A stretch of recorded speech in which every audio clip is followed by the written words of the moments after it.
Okay, this is a water fountain, and those are some thirsty people lined up to get a drink.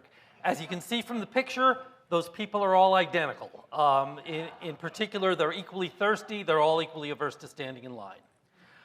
If you are a person who frequents this park and sometimes wants a drink, you've got obvious good reasons to wish that the line were shorter.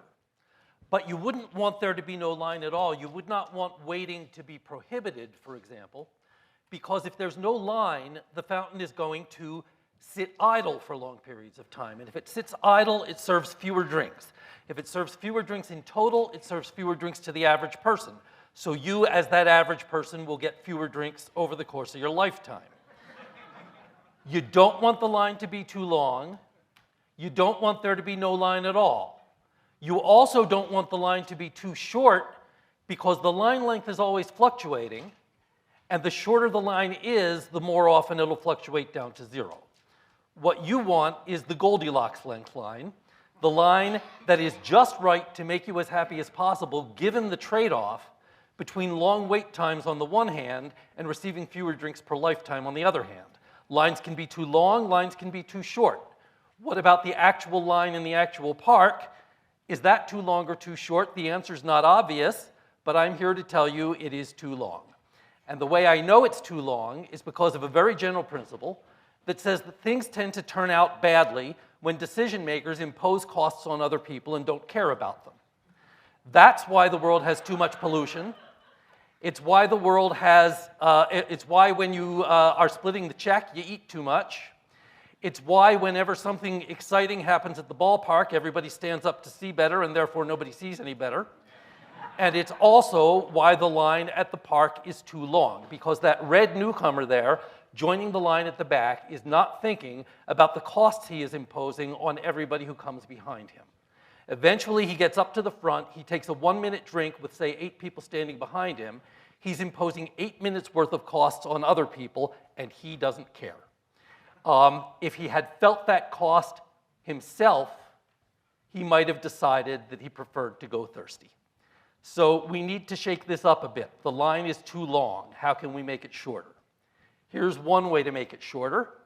Change the rules so that every newcomer goes not to the back of the line, but to the front. He goes to the front, he pushes everyone else back, he waits for the person currently drinking to finish, he gets his drink unless another newcomer comes along in the interim and pushes him back. Now, when that newcomer arrives, the guy at the back might decide to give up and leave. A lot of other people might decide not to join the line in the first place because they anticipate additional newcomers coming along. So this new system makes the line shorter.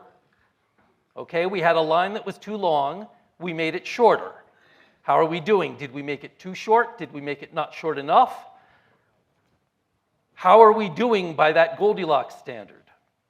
The answer is, this is the ideal line length. It is the perfect line length, it's optimal, it's the Goldilocks length, it's the system that trades off waiting time versus number of drinks served in exactly the way that the average person would prefer.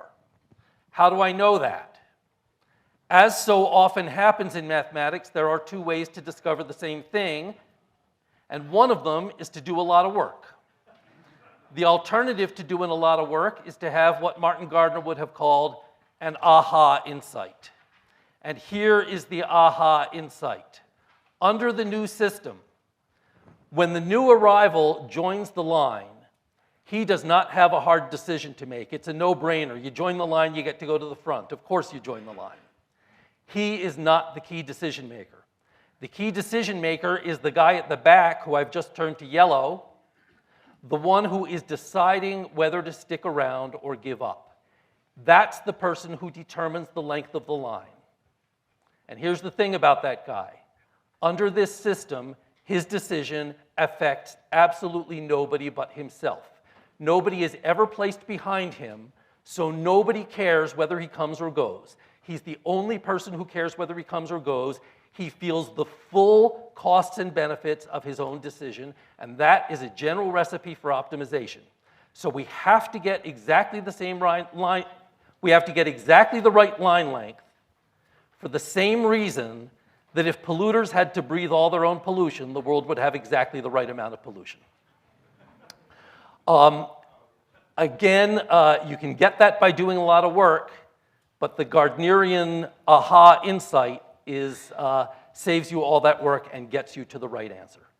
I'll just close by saying that this whole talk was inspired by the work of the mathematician Rafael Hasin, and if you liked it, you might like his book.